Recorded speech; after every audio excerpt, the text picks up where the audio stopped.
All right, guys, it's another day in paradise, as they say. So yesterday we got,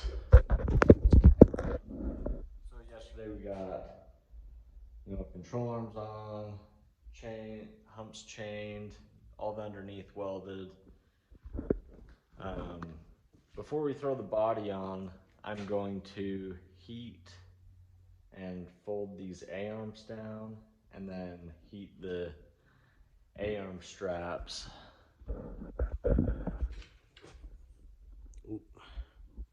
Heat the A-arm strap there, and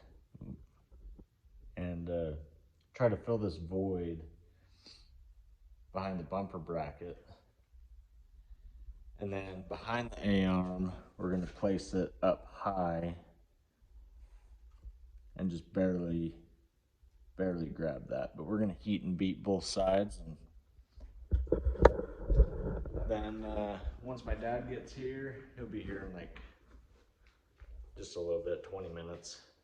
And then we're gonna strip the rest of my car. It's only like got a couple windows in it, and take the clip off. Then we're gonna bolt my body down. But I'm gonna flip the camera around and give you guys kind of an overview on why I did some of the certain things I did on this car, to give you guys some ideas for your own cars. So I'll hurry and flip this around. All right, so we'll work from back to front. So I'm running a square tubing bumper because this trunk is tucked. It will be tucked. And the only thing I want that bumper to do is keep the frame rails together and to just bend up. That's it. I just don't want to deal with sheet metal in the tires. I just want it to fold up, box up, and I never use my trunk, so I just like them out of the way. And then our 18-inch bumper strap, I went with strap because it was the easiest to get a good weld on for this frame. I could have used 2x2, but not really. I didn't see a point in running 2x2 on this car. And then the dimple will allow, this dimple right here will allow the frame to fold up at that point and make a perfect box when it does get folded up. I took all the measurements with the body on before I took the body off. And then the rear end, I decided to do coilovers this year. Last year I had really bad luck. I had my leaf springs were mounted back here, and they connected underneath the body bolt, but it was too strong and ended up bending up here. And I couldn't get the ass of the car very low, and I really like the rear of the car very low. I think it just gives it a good rake. It looks good. I think it works a little better, and it helps the geometry up front go better. And then this car already had hump plates on it. I would have put them in the same spot, but the hump plates will allow so we don't have to put any plates anywhere in the rear unless it goes somewhere in this area. And then one of our down bars in our cage will land about right here somewhere. Then we're going to take this cross member out before I put the body on. And then the next, it'll go somewhere in here. I'm not exactly sure. It's got to be behind driver's door seam. And then I tilted it 3.5 inches. Last year I tilted 6, I believe, and it was way too much. So this one has a slight upwards angle, and I'd rather have it bend up a little bit than straight in. But then, so we're gonna heat and beat this, put the A-arm plates on. We get 3 inches by 4 inches by quarter. And then I'm gonna try to do like a pie shape to try to tie in all this, because right here is a big failing point on these Vicks. And also right here is on an 18-inch bracket. Say if I put it on top, it would help with side to side, but it would not help with up and down. So I ended up going with square tubing, hoping that it'll help side to side and the up and down at the same time. And after the heat, I plan on cutting these tabs and sliding my plate all the way back here, and then connecting it. My engine will mount right in here. So, and then the bumper, I mounted it as low on the frame as I could, so it's just level with top of frame rail. Because pointy bumpers, this is a 74 Chrysler New Yorker bumper originally, and they have a big leverage point because of how far out they come. So with the leverage, I didn't want it too high up on the frame, and we only can have 28-inch maximum height on the front bumper, and I'll grab a tape measure, but with these tires, I'm pretty sure I'm over 28 inches. So I'm gonna end up probably running skid steer tires. Ooh, I actually could get away with this. We're at 27.5. The top of bumper. Yeah, I think, so today we're gonna throw body on, do the A-arm straps, take the trans cross member out, and probably hook steering up. I took the steering out so I didn't have to do it, but I really like this 2x3 here. So I'm gonna be able to bolt my steering box on without having any issues of fitting the bolt back on.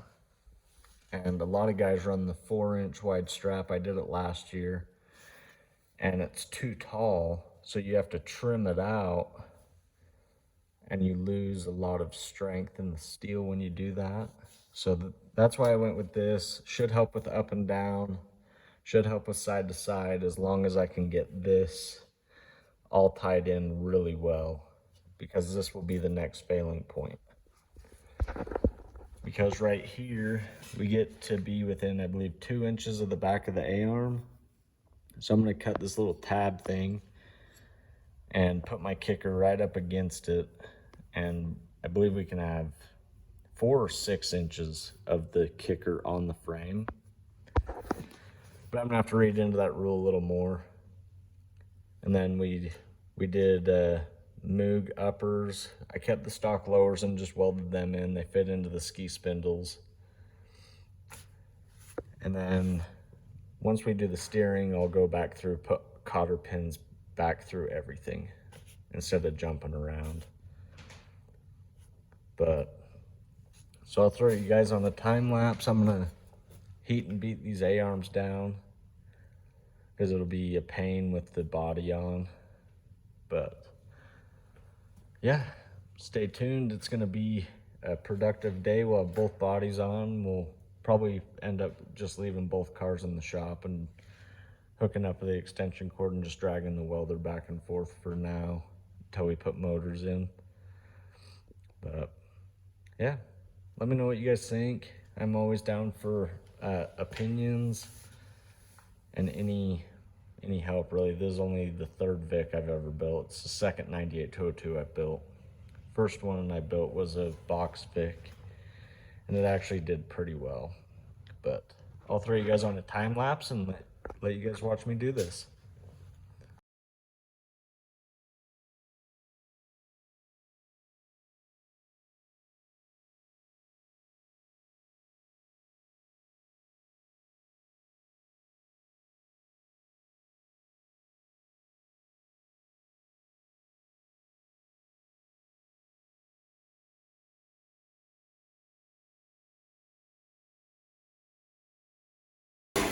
Alright, so we got these pinned down and beaded.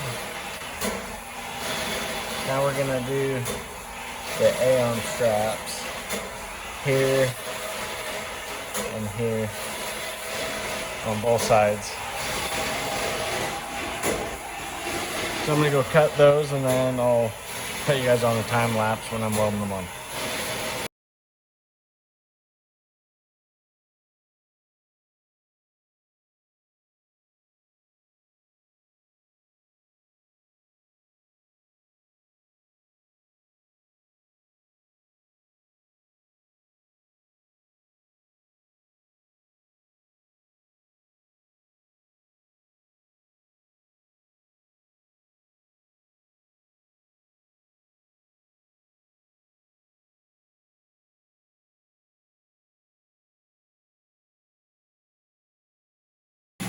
Alright, so we're just finishing up doing cutting body pucks. So we're gonna go through, set them all on, drag this out, and then I'll throw you guys on the time lapse of us putting the body on.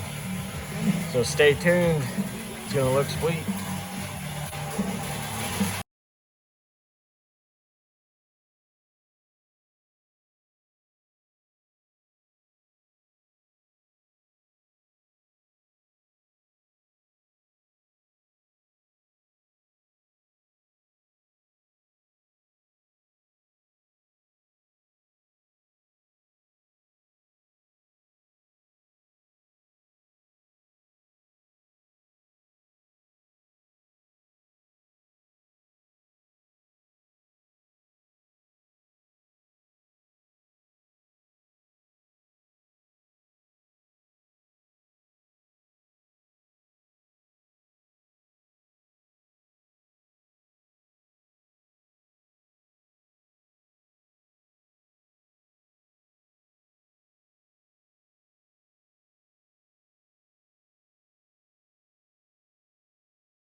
Alright, so we got the body on the frame. It's all bolted down with pucks, which I think is kind of dumb.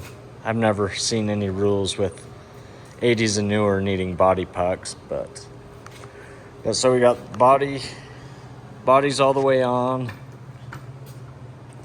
We got the trunk lid off, but I got these body washers from NLR. He got them to me in 3 days, which was awesome. We got the cage all tacked in. We're gonna throw down bars in it and a center bar, weld everything, and then put the gussets in. And then I gotta patch that a little bit. But yeah, we're looking good. Should get the Imperial in here tomorrow and get a cage tacked in it too. But let me know what you guys think. I think we're gonna run 27s in the rear and 700s in the front, and keep these 550s as spares. So let me know what you guys think, and thanks for tagging along.